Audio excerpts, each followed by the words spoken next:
Good morning and welcome here. If you need simple but effective strategies to live with less, then this is the video for you. Today I'm giving you 8 small but very practical ways that you can start living with less. Let's get into it.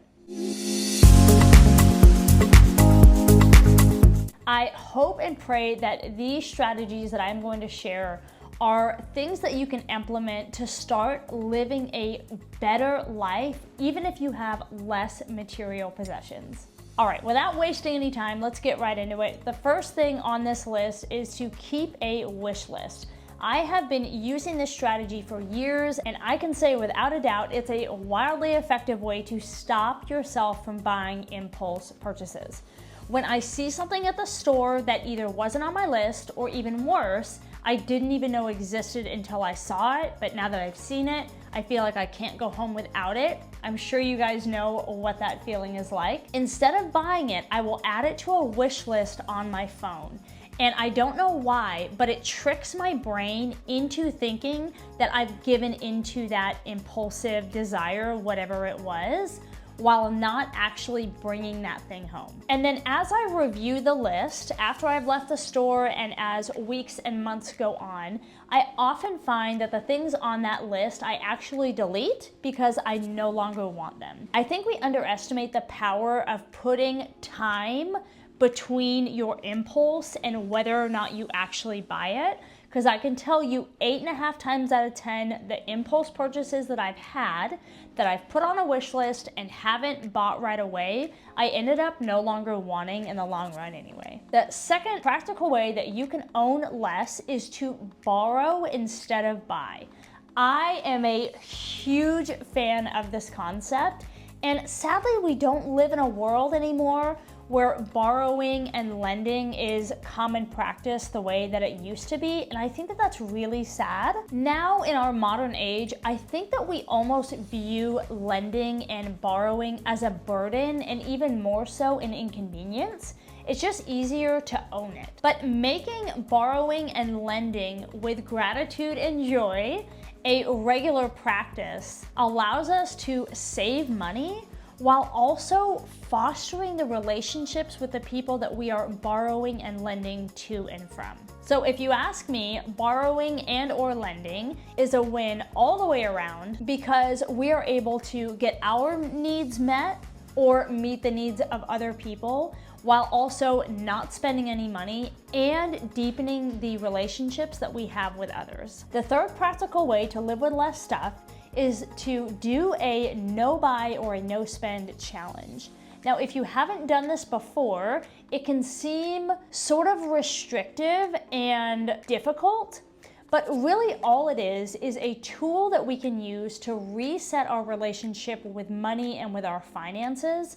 And often at the end of it, we find that our spending habits have been changed for the better. This year in 2025, I'm actually doing a no spend year in order to get all of our credit card debt paid off and be out from underneath that burden. If you want to know more about my no buy year, I'll go ahead and I'll link the video right here for you guys. It'll also be linked down below in the description box. So I've also created a server. It's on an app called Discord. It's an app that you can download, but basically it's just a community chat where those of us who are doing a no spend in 2025 can talk about how it's going, challenges that we run into along the way, and it's really great just to have a community of like-minded people at your fingertips. I have been talked out of numerous impulse purchases so far by the people in this no buy group. So I will make sure that I leave a link for the Discord server down below if you would like to join us. We would love to have you. The fourth way that you can live with less is by choosing to invest in experiences over physical things. Experiences provide us an opportunity to create really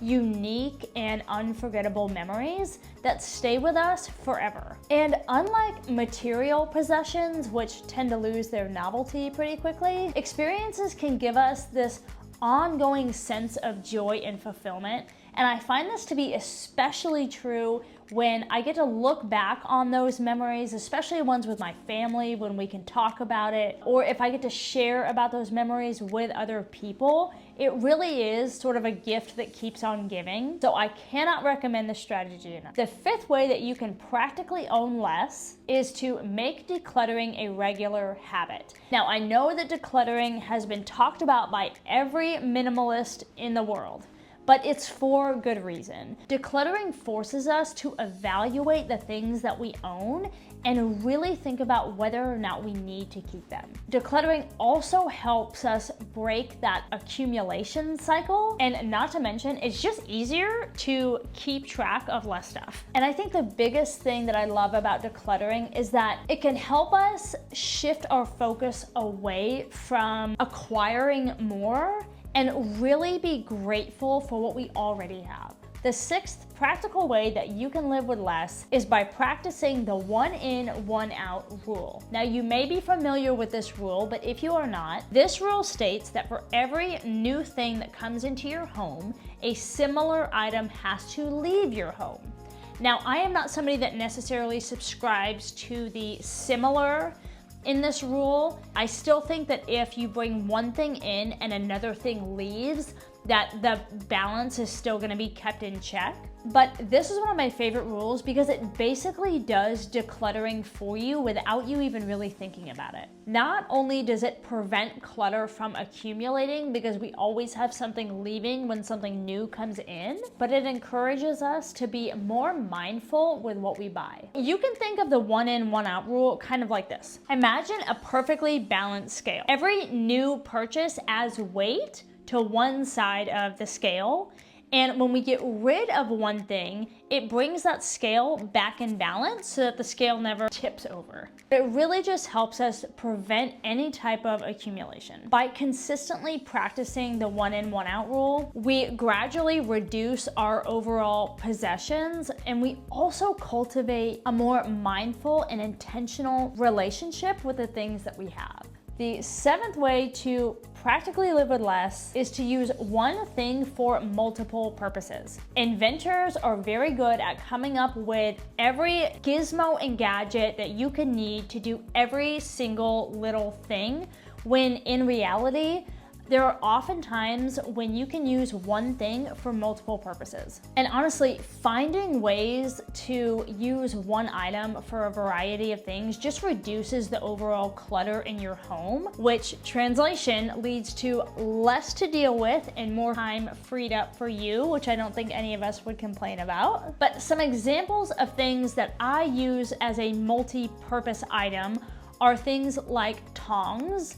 So I can use tongs when I cook steak or roast or things like that.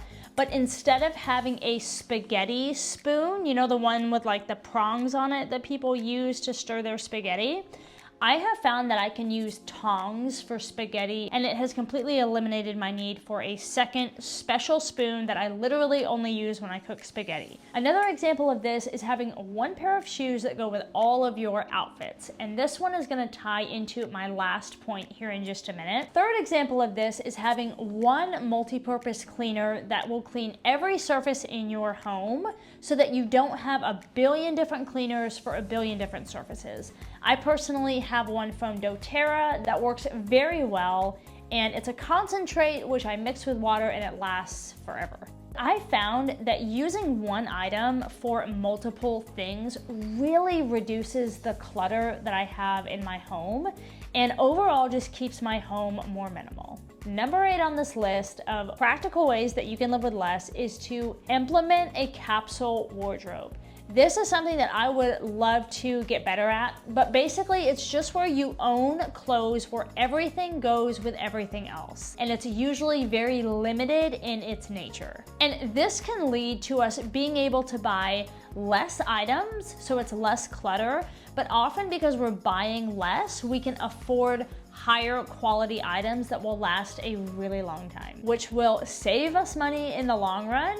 It will reduce how much laundry we have to do, and it'll lessen all of the closet clutter that so many of us have. There are a ton of capsule wardrobe videos on YouTube. I'll link my favorites down below. This is not something that I practice currently, but it is something that I want to get so much better at this year. I hope these tips help you on your journey to living a better life with less stuff. Let me know in the comments which tip you're most excited to try out. And don't forget to like and subscribe for more minimalist content like this. Thank you guys so much for being here as always, and I'll see you in the next one.